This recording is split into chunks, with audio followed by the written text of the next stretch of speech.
Hello and welcome everyone to the Live Limitless series, where we're gonna talk all about how to have empowered, conscious, and radiant relationship with self and others.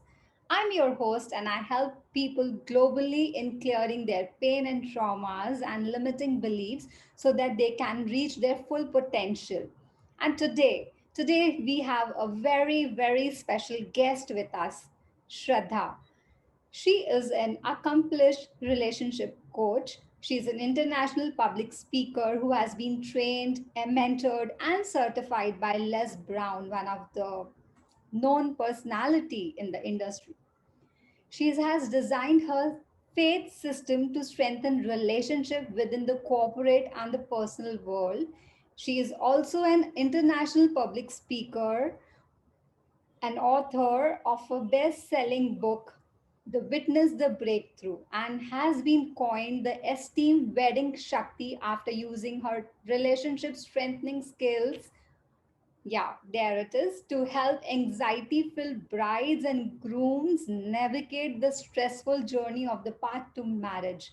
So, welcome to the show, Shraddha, and really honored to have you here and want to dive deeper into your journey. What made you choose this, and how are you pursuing this with so much passion? Over to you, Shraddha.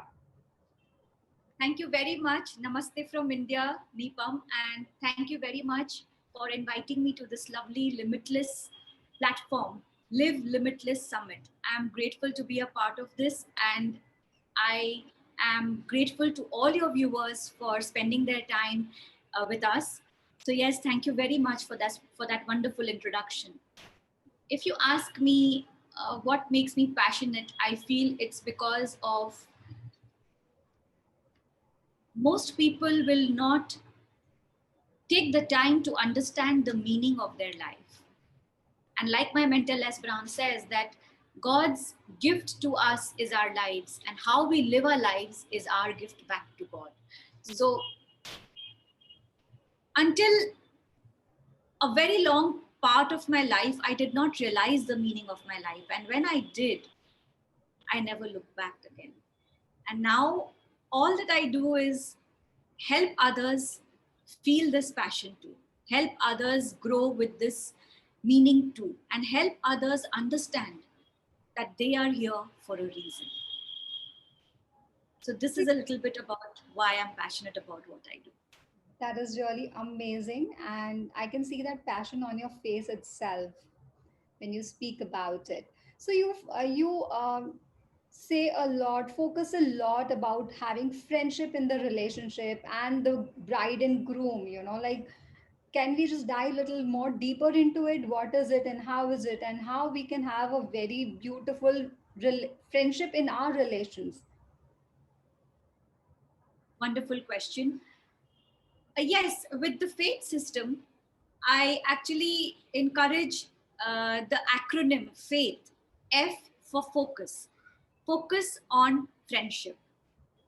Most people will tag along their toxic relationships without really being friendly in the relationship. Now, when you talk of relationships, yes, I am a wedding coach, coaching brides and grooms, helping them overcome wedding stress, Nipam. And when they come to me with things like crowd anxiety, with things like decision fatigue, with things like a strain on the relationship, the first question that I ask them is that how comfortable are you with your partner? Are you able to express freely to your partner? And they say, no, we are thinking twice. So if you're thinking twice, then where is the friendship in the relationship? And if there is no friendship in the relationship, how can you even foresee a longevity? Because with 1 out of 3, every 3 marriages ending up in divorce, and with the pandemic, actually the statistics of divorce has got shot up even higher. So if you are really looking for a fulfilling marriage and a long lasting relationship, then friendship is key. You must focus on friendship in the relationship, and those people who actually do focus on friendship in the relationship are the people who are able to see themselves together on the other side of life. And that reminds me of this girl who came to me with a, she was just 2 months into her marriage, and she was finding it very hard to get along there, and she found out about me through social media and reached out to me, an Indian girl. And her father and her father-in-law had given her an ultimatum, that if she doesn't decide in the next month, she will have to be, divorced. And she said, I have been to a gynecologist, I have been to a doctor, I have been to a astrologer, I have been to a tarot reader, and I have not been able to find a solution to my problem. So can you please help me? I said, see, I'm not a therapist, I'm not qualified to do that, I'm not a counselor, I'm not qualified for that either, neither am I a psychiatrist, I'm a coach, and I can coach you. If you're willing to put in the work, I will coach you. And then we went ahead with the coaching sessions. And before I start the sessions, I ask my clients, what is it that you would like to achieve? She signed up for 3 months for 12 sessions, and she said, I want to be in Goa honeymooning with my husband. I haven't been on a honeymoon yet. So I said, fine, let's start then. And in the fourth session, Nipam, she mentioned that she is a virgin.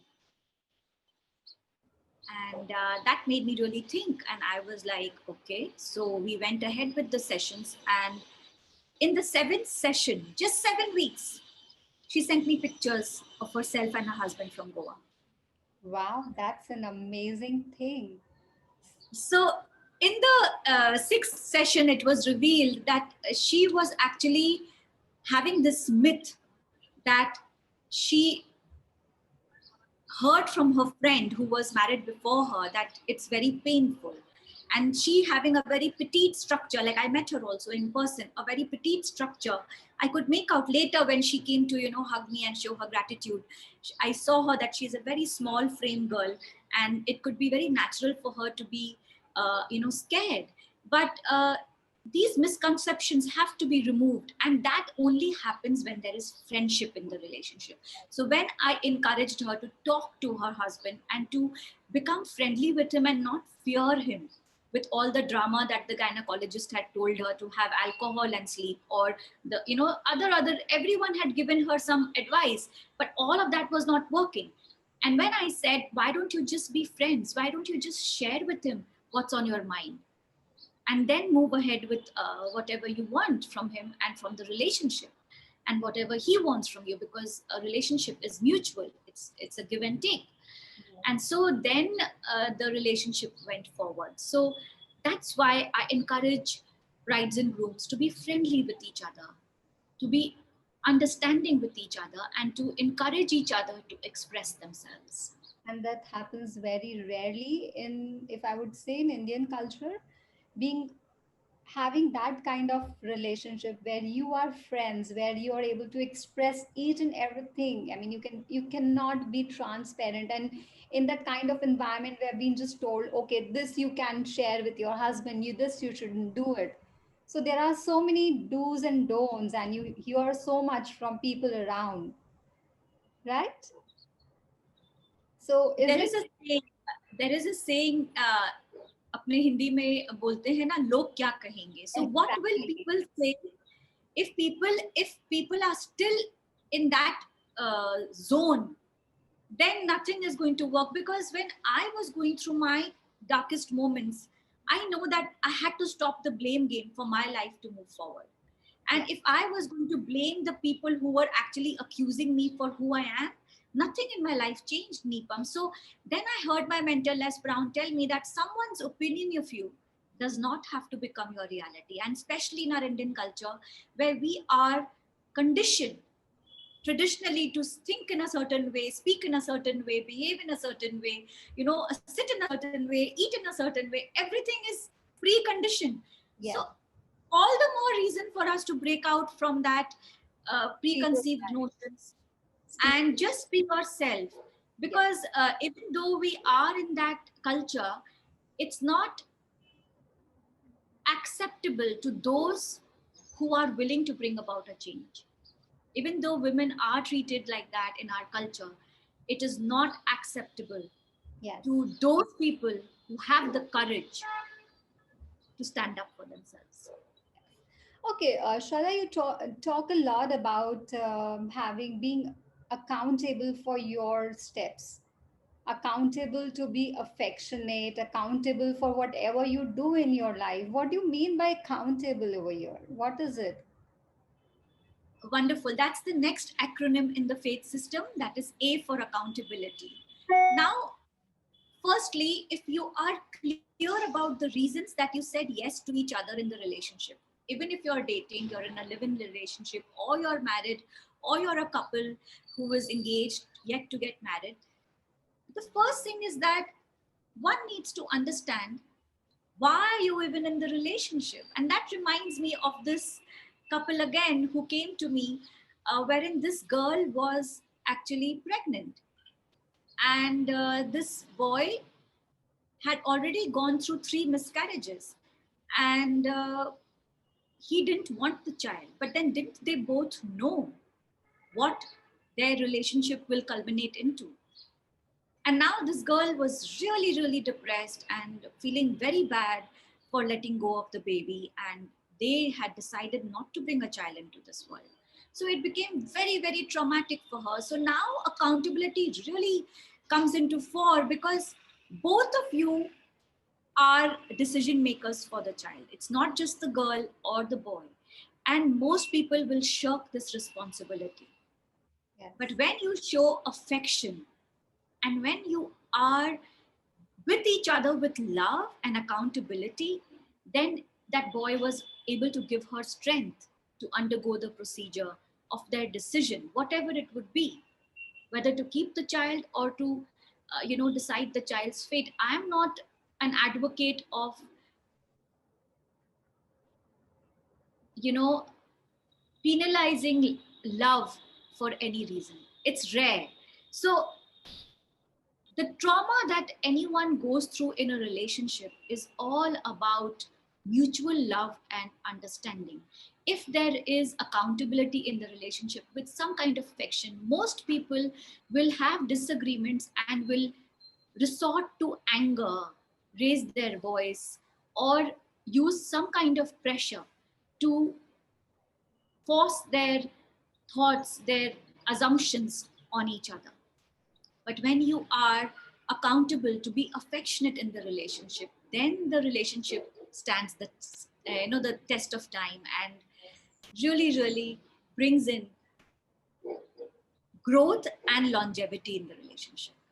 So true is that actually. And how much are we able to hold that accountability, that place for each other? I mean, are we really choosing to be that? Are we really being that energy in the relationship? That was really an awesome explanation, Shraddha. And you advocate a lot about this faith system, and so how did you bought this, and what made you decide, okay, this is the perfect system which I want to implement and which I want to see, and how did you saw those results coming the way, your way? Thank you very much for that. Nipam, with one out of every three marriages ending up in divorce, it is more important than ever for brides and grooms to be prepared, for couples to be prepared, not only for the big day, but for their lives together in the years to follow. Some marry under family pressure. Some say yes because it is expected after graduation. Some out of sheer boredom. Some even for sex.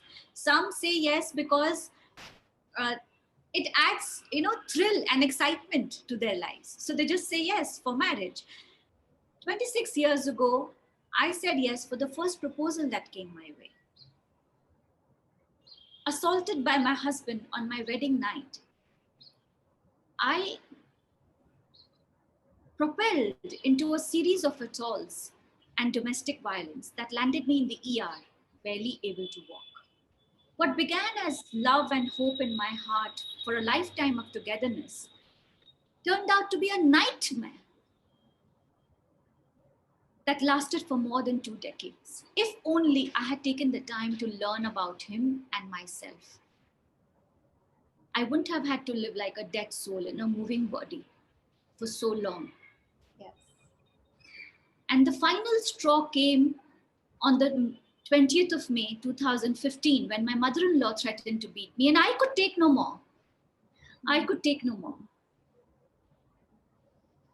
And so I decided to take the leap of faith on that very day, walked out the door, and began not only to help myself, but to help others too. And soon after, I developed the faith system, wherein F stands for focus, A stands for accountability, I stands for invest, T stands for thoughts, and H stands for hunger. And surprisingly, Shraddha, my name, also means faith, Wow. faith with devotion.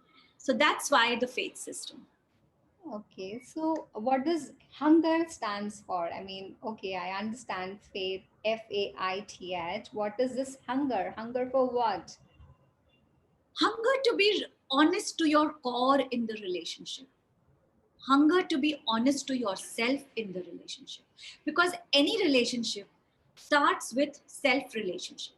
Once you are honest to yourself, you are honest with each other, whether it's a parent a child relationship, whether it's a sibling relationship, whether it's a professional relationship, whether it's a couple relationship. Everywhere, any relationship starts with a self relationship, and that's why this hunger to remain honest, because life is going to go throw a curve ball at you just when you are thinking that everything is going well. That's life. It will throw that curve ball at you, and that is the time when you are actually put to test to stay hungry, Yes. to be intact, to be together, to be in this journey with togetherness, come what may. Anyhow, just remain with your faith intact. So, That's why hunger. according to you, Shraddha, how important is to have that kind of relationship? Or is it really important to have a relationship? I just want to know your viewpoints out here. I am using this faith system now to coach individuals and couples, also MDs, CEOs. I'm also doing leadership trainings and helping corporates to bring in the future of relationships and collaboration in the virtual world through the faith system. So relationships is absolutely important, because without a relationship, what else do you have as a fallback plan, especially when things like coronavirus are hitting you this hard, making you think, what else do you have as a fallback plan? Everything else is put up at stake. All that you have with you when you're stuck at home working from home are your relationships with yourself to overcome these trying times, and relationships with your colleagues, with your family members. So relationships are absolutely important. So, Shraddha, do you advocate that we attract always the mirror of the qualities we have or the belief we have? Do you really believe in this? Yes, I do believe in the law of attraction, and I also believe that one should always hunger for more, because that brings me to the I in the faith system. Invest in yourself, invest in intimacy in the relationship. So when you are always wanting more, just like Tony Robbins says, raise your standards. So yes, you are who you are, but you are also mindful of the OQPs, like my mentor Les Brown says, only quality people. So like he also mentions that if you are the smartest in your group, you need another group. So now if you are wanting more, to have more, you got to be more. You have to invest in yourself.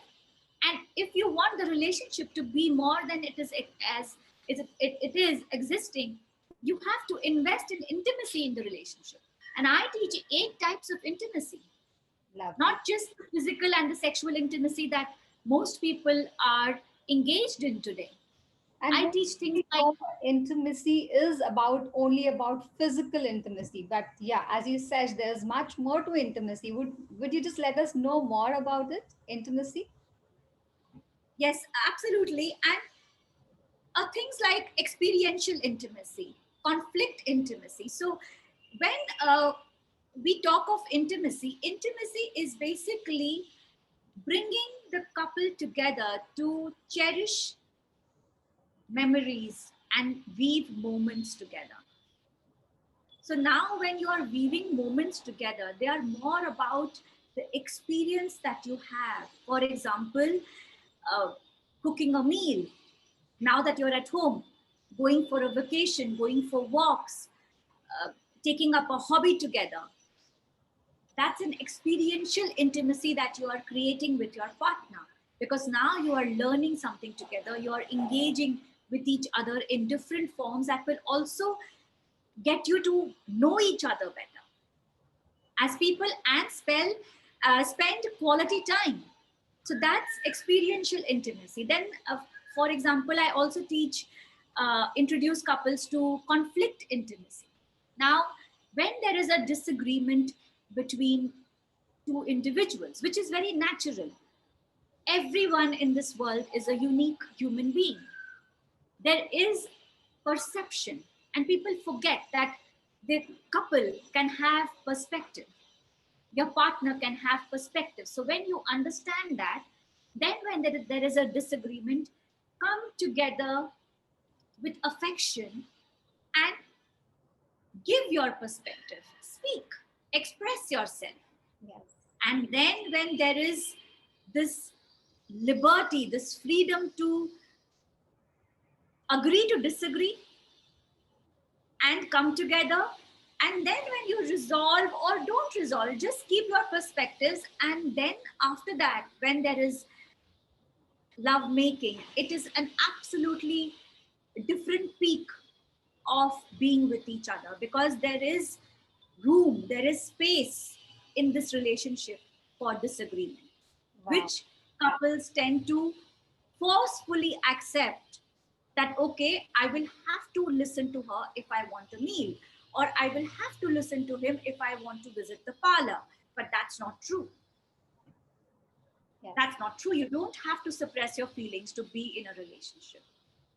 Lovely that was. Okay, Shraddha, a simple piece of advice to heal if you're going through a toxic relationship. If you are there into that, what kind of advice you would like to give to people when they are going through that uh, into a relationship which is not giving them whatever is required to be as a person, as an individual. Well, I am an advocate of yoga, and I would definitely encourage individuals, couples to develop breathing techniques, to introduce themselves to controlled breathing, deep breathing, and take those moments of pauses, spend time in solitude and reflect. Understand, why are you feeling the way you are feeling?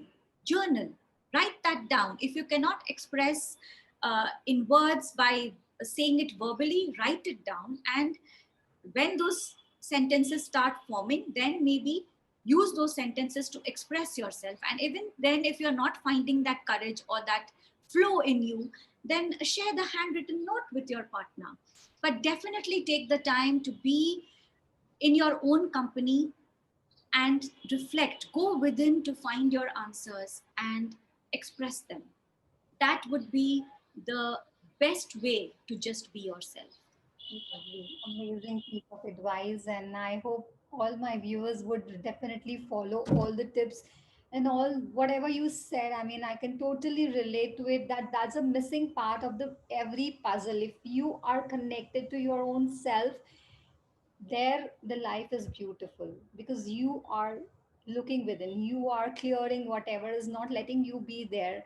Thank you, Shraddha, for your time, golden nuggets with me and the viewers ahead, and I'm sure they are really going to benefit and will have a happy healthy relationship with themselves and people around them, environment around. Say, if you are wondering whether this is the right time to marry or not, or if you are facing some kind of decision fatigue, or uh, finding it difficult to commit, having commitment phobia or fear of rejection, please reach out to me. I would love to speak to you on shraddha@weddingshakti.com. That's my email. And my website is weddingshakti.com. Wedding, SHAKTI, WEDDINGSHAKTI.com. Much, Neepam, and I look forward to speaking to you.